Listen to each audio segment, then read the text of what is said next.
Hello everyone, my name is Stephanie. I'm here with the Phillipsburg Free Public Library, and today I'm going to be walking you through how to do our Take and Make craft for adults and teens for the month of May.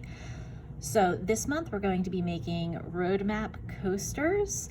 If you took one of our kits from the library for this month, that's going to include a road map, or in the case of this video, it's actually a New York City subway map, some Mod Podge Outdoor, a foam brush, 4 of these little wooden coasters. You will need to provide a pen or a pencil and a pair of scissors.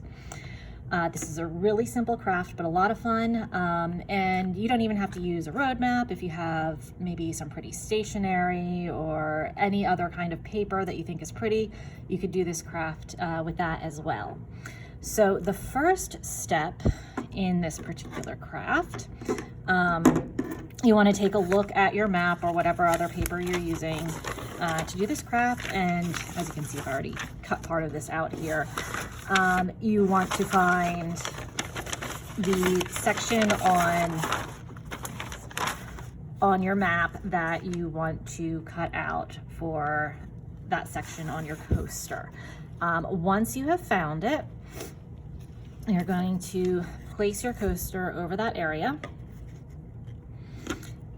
and then take your pen or your pencil and trace it so that you have a template here.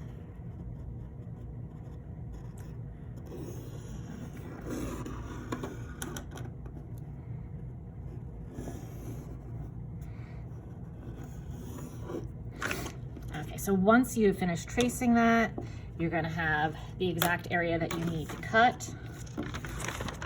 And what I would recommend doing, because some of these maps can be a little bit big and unwieldy, is maybe just cut that section out from the map going around where you've traced, and it'll make it a little bit easier to cut precisely around the shape of your coaster. All right, so we have that there, and I'm just going to move my map out of the way.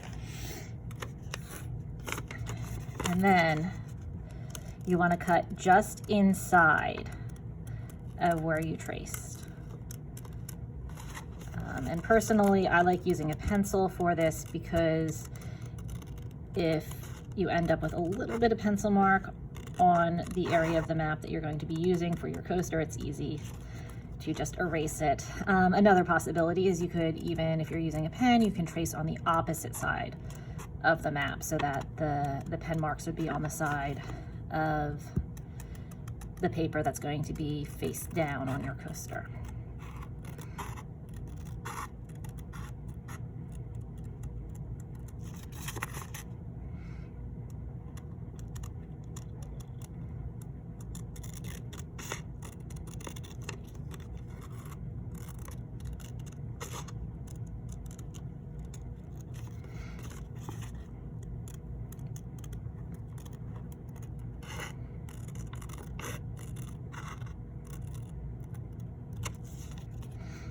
Okay, and actually it looks like I cut just a little bit outside the line some of these spots, so I am going to cut just a little bit more inside that line.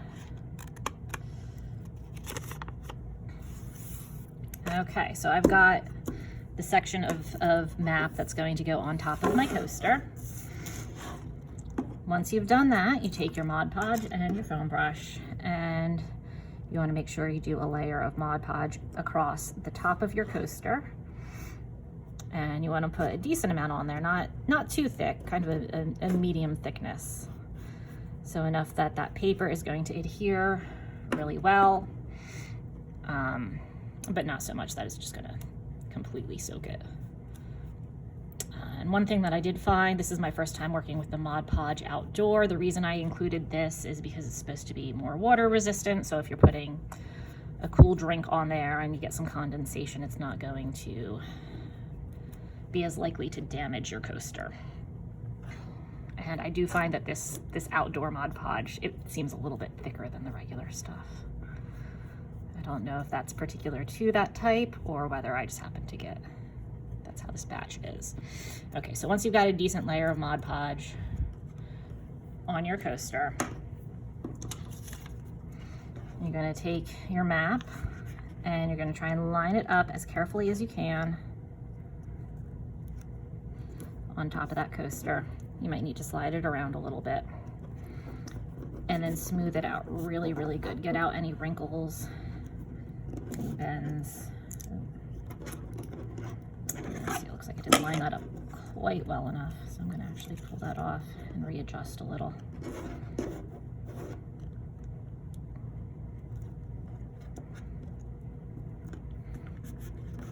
There we go. So once you have that on there, you want to let it dry completely. And you may need, if you didn't cut it to be perfectly the size of your coaster, you may need to trim some edges. It looks like this one I might need to trim a little bit along there once it's done drying to make sure I don't have any paper hanging over the edges there. Now, rather than waiting for this one to dry, I'm just going to show you the next step with another coaster that I already did the first step on here. I've already done my Mod Podge for directly on the coaster, and I've put the map on top of it. So your next step is to just do another good layer of Mod Podge on top of this and let that dry completely. And depending on whether you feel like that's enough protection for your map or not, you may want to do a second layer. It can't hurt. But again, you just want to make sure that you let it dry completely in between layers. So again, this is a really, really simple craft to do. And you can get these wooden coasters just about anywhere. You can get them in packs of 4 from Michaels. You can order them in bulk on Amazon. And then any kind of paper that you can cut to shape, you can make your own design of coaster. But in this case, we happen to have a bunch of old road maps, and we thought that this was a fun way to repurpose them. So again, once you're done doing the top layer of the Mod Podge, let it dry. And if you feel so inclined, you can do a second layer on top just to make sure that it's really well protected. So that's it. This is, again, like I said, an incredibly, incredibly simple craft. So if you follow us on social media and you did this craft, whether it's with one of our kits or with your own supplies, I would absolutely love to see how yours turned out. So feel free to comment where we share this on social media or just tag us. We are Peaburg Library on Facebook, Twitter, and Instagram. So thank you again so much for joining us this month. And I'm not sure whether we're going to have a craft for the month of June. We will definitely be doing things for summer reading, and we'll be announcing that hopefully pretty soon. All right, so until then, everyone have a fantastic May, and we'll see you again soon. Bye.